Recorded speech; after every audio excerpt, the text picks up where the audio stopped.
So hello everyone, I am Monika from IELTS 9। So Hindi explanation यहाँ पे है और इंग्लिश एक्सप्लेनेशन के लिए आप आइल्ट्स 9 पे जा सकते हो। तो यहाँ पे डिस्कस करते हैं ये वाला जो क्वेश्चन था, ये 6 जनवरी 2024 को आइल्ट्स एग्ज़ाम जो इंडिया में हुआ था उसमें आया था। तो ये आपके कंट्री में भी आने वाला होगा, आ सकता है कभी भी, ठीक है। सो वो गारंटी नहीं है कि कब आएगा, बट आ सकता है, रिपीट होते हैं ये क्वेश्चंस, ठीक है।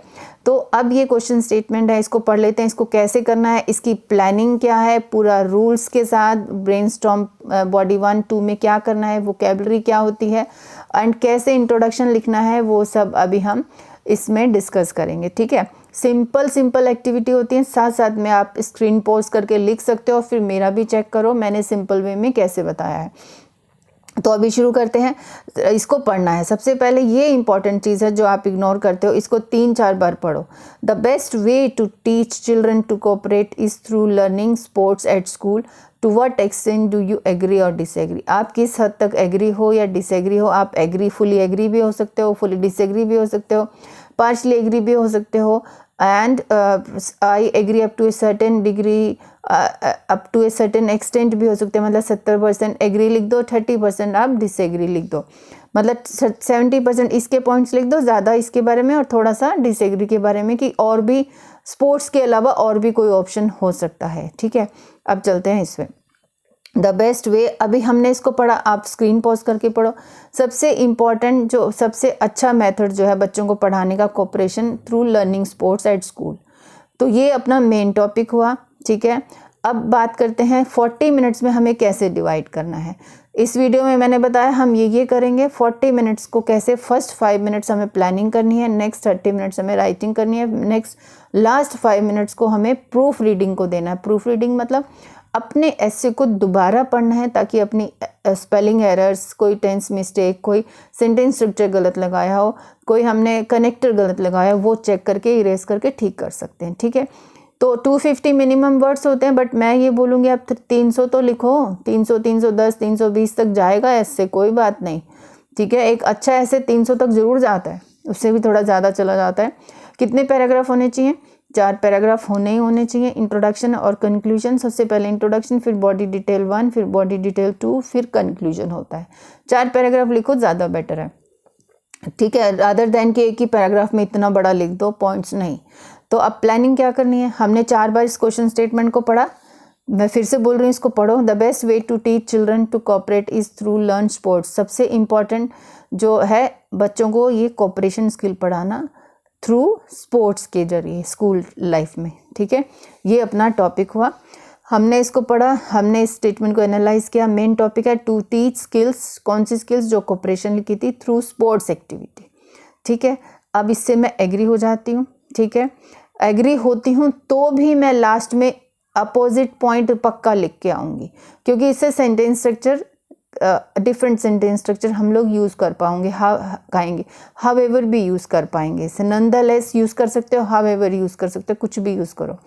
तो बॉडी पैराग्राफ में क्या लिखेंगे, यही इस जो मेन इंपॉर्टेंट जो पॉइंट है, ये कैसे सिखा सकते हैं, वो एक्सप्लेनेशन करना है सारा, कि how to give teaching about through sports activity. वो डिस्क्रिप्शन टाइप का ये हो जाएगा, कि वाइल प्लेइंग एंड एंजॉइंग क्या लर्निंग होती है, cooperation skill, team work, communication, एक दूसरे के साथ केयरिंग, शेयरिंग, ये सब चीज़ें लर्न करता है। स्पेसिफिकली जैसे क्रिकेट है, फुटबॉल है, बास्केटबॉल है, जिसमें ज़्यादा मेंबर्स होते हैं, ठीक है, वो हम लोग इसमें एग्जांपल डिस्कस करेंगे। फिर नेक्स्ट वाले पैराग्राफ में क्या लिखना है, फिर नेक्स्ट वाले पैराग्राफ में हम लिखेंगे कि ये सब करके वो फ्यूचर के लिए प्रिपरेशन उसकी अच्छी हो जाएगी, फ्यूचर लाइफ भी उसकी अच्छी हो जाएगी, क्योंकि ये सब स्किल उसको पहले से होंगे, तो वो एडजस्ट कहीं पे भी हो सकता है। तो मल्टीनेशनल कंपनीज़ का हम एग्जांपल डिस्कस करेंगे नेक्स्ट पैराग्राफ में। फिर ये दोनों चीज़ें हैं कि एडवांटेजेस उससे ये होगा अगर बच्चा ये सब सीखता है चाइल्डहुड डेज में। फिर अदर ऑल्टरनेटिव्स की भी बात होगी, अभी पैराग्राफ में सब देखते हैं। अब उसके बाद चलते हैं, जब आप प्रैक्टिस करते हो या ऐसे जब लिखते हो, तो आप यहाँ पे इम्पॉर्टेंट कीवर्ड्स को निकालो। क्या कीवर्ड्स हो सकते हैं इस क्वेश्चन में, सोच के देखो, जो बार बार आएंगे।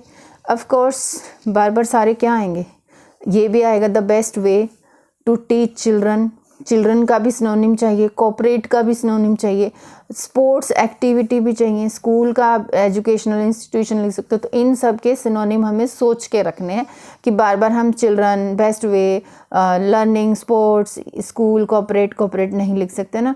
तो जब आप पेपर से पहले प्रैक्टिस कर रहे हो तो प्लीज़ गूगल कर लो, और मैंने भी ये गूगल से ही निकाले और कुछ हमें खुद से याद है क्योंकि बहुत दिनों से हम राइटिंग ही कर रहे हैं।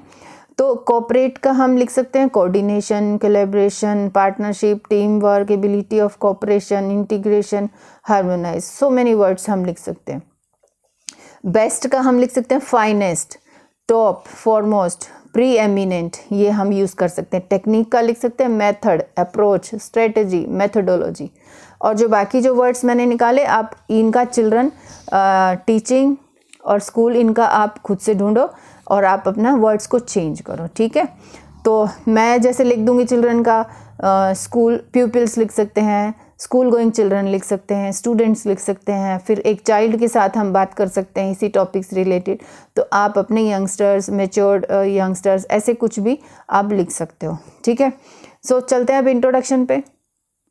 अब ये क्वेश्चन स्टेटमेंट है, इसका इंट्रोडक्शन कैसे लिखना है। देखो मैं हमेशा बताती हूँ 3 सेंटेंस फॉर्मूला इंट्रोडक्शन के लिए, ठीक है। इंट्रोडक्शन में क्या बताया है मैंने, 3 सेंटेंसेस फॉर्मूला जो होता है वो, इसमें सबसे पहला जो है, जो अपना मेन टॉपिक है कि बच्चे को, चिल्ड्रन को कोऑपरेशन स्किल स्पोर्ट्स के थ्रू सिखाना और वो सब चीज़ें। तो जनरल सेंटेंस हम लिख देंगे कोऑपरेशन के बारे में लिख देंगे कि कोऑर्डिनेशन, कोऑपरेशन क्यों इंपॉर्टेंट है लाइफ में। तो जनरल सेंटेंस ये हो गया। फिर पैराफ्रेजिंग ऑफ क्वेश्चन स्टेटमेंट, उसका मीनिंग चेंज नहीं होना चाहिए, कुछ वर्ड्स के सिनोनिम्स डाल दो, ठीक है। एंड आपका ओपिनियन क्या है और आप पैराग्राफ में क्या आगे लिखने वाली हो ये बताओगे, ठीक है। तो अभी फर्स्ट जो यहाँ से लेकर यहाँ तक है ये कॉमन लाइन लिखी है, ठीक है।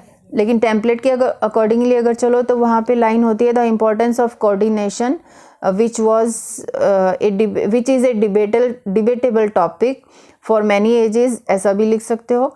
तो मैंने इसको चेंज करके the importance of coordination ability which plays a significant role in everyone's professional and family life, ठीक है। तो बात आगे इसीलिए तो लर्न करनी है ना प्रोफेशनल एंड फैमिली लाइफ के लिए। तो मैंने ये जनरल सेंटेंस एक लिख दिया है। अगर ये आपसे नहीं बनता है तो छोड़ सकते हो इस लाइन को, बट ये लिखना इंपॉर्टेंट है। ये क्या है, पैराफ्रेजिंग ऑफ क्वेश्चन स्टेटमेंट।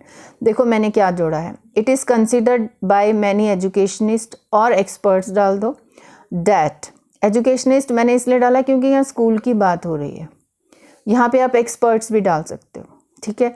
ये लाइन तो है रेडीमेड सेंटेंस। उसके बाद शुरू करो पैराफ्रेजिंग। देखो मैंने बेस्ट वे को डाला है, the pre eminent approach, the best approach भी लिख सकते हो, टेक्निक भी लिख सकते हो, ठीक है।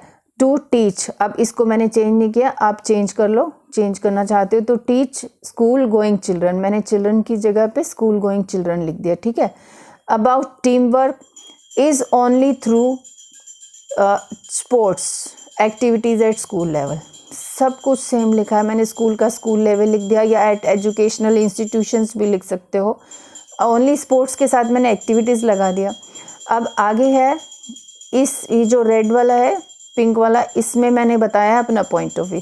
Although many other methods can be examined है, according to my opinion going through sports spirit is the finest way as, फिर मैंने अपना रीज़न बताया क्यों, as helpful for the child's future point of view.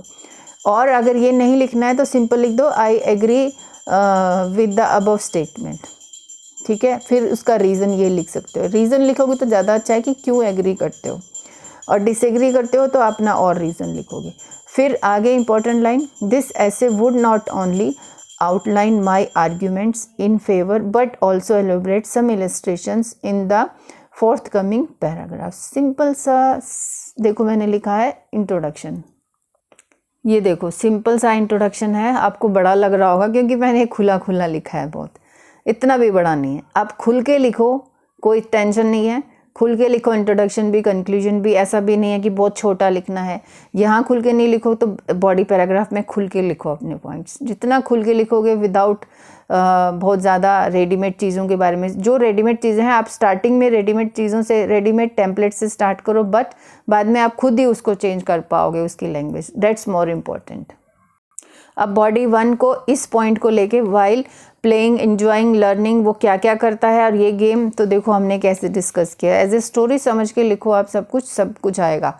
सो अभी दिखाती हूँ।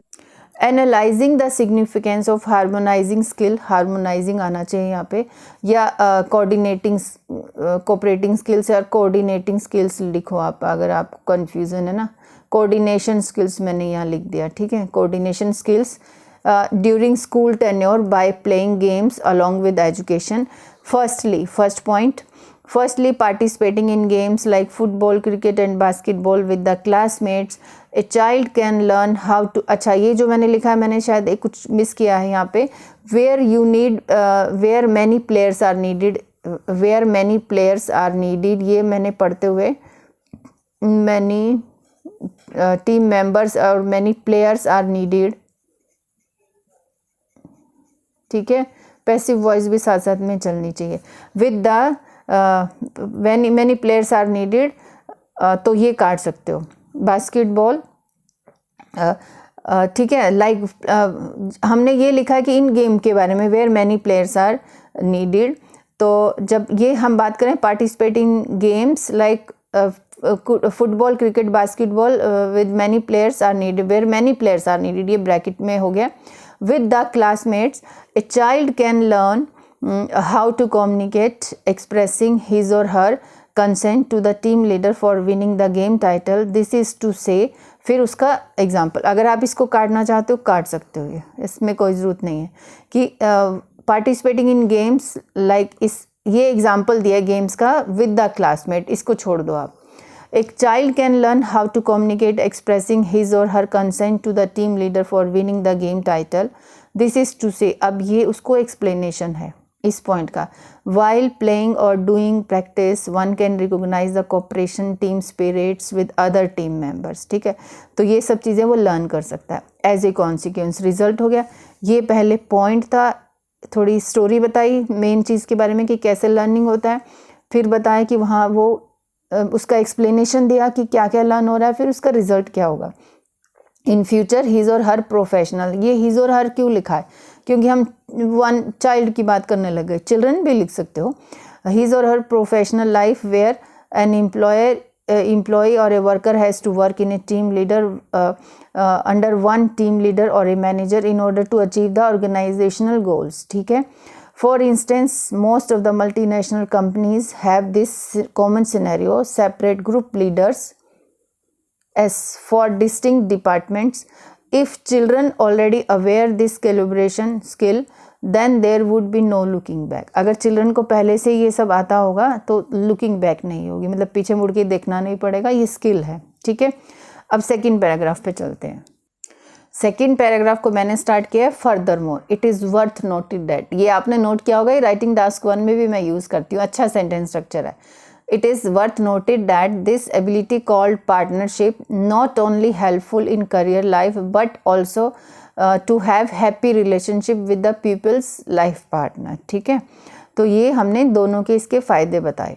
टू एक्सप्लेन इट मोर, इसको एक्सप्लेन और अच्छे से किया। A child can easily understand the pivotal role of teamwork with other members in the surrounding and in the family life. And in the family life you can write. Finally, apart from all the above merits, it would give physical, फिर एक और last में मेरे को याद आ गया कि physical fitness भी देता है। It would give physical fitness to every student, ठीक है। ये हमने सेकंड पैराग्राफ में ये अपना एक और पॉइंट लिखा। फिर उसके बाद मैं कॉन्ट्राडिक्शन में बात कर रही हूँ थोड़ा सा, देखो अभी आप मैंने क्या लिखा। However there are other alternatives like playing, no it is not playing, solving puzzles in a class, singing competition and other favorite काट सकते हो, and school annual function preparations and its rehearsal schedules. Here also while performing or participating, only एक चीज़ लिखनी है, children can develop main ability to coordinate with the whole group under the guidance of dance teacher. ये देखो मैंने contradiction में क्या लिखा है कि ये अदर ऑल्टरनेटिव्स ये भी हो सकते हैं, solving puzzles in a class, singing competition, annual function और उनकी रिहर्सल, उस टाइम पे भी वो पार्टिसिपेट करते हुए चिल्ड्रन बहुत कुछ लर्न कर सकते हैं to coordinate with the whole group under the guidance of dance teacher और मेंटर यू कैन राइट। अब कंक्लूजन कैसे लिखना है? Conclusion same language here after analysing, ये भी लिख सकते हो, द अबव मेंशन फैक्ट से भी स्टार्ट कर सकते हो। फिर उसके बाद लिखना है जो मेन टॉपिक था, फिर से उसको रीवर्डिंग कर दिया, teaching life long lessons through sports at school as to the youngsters is incomparable with other alternatives. फिर मैंने ये बता दिया कि ये अनकम्पेरेबल है, मतलब ये जो स्पोर्ट्स वाला जो पॉइंट है वो ज़्यादा इंपॉर्टेंट है as compare to other alternatives. In my personal views, while playing games, a child learns, enjoys and have fun with the schoolmates, unknowingly grabbing, मतलब उसको पकड़ रहा है, more morals of life like motivation, team spirit and caring and sharing। ठीक है, ये simple सी बात हमने कंक्लूजन में लिखी।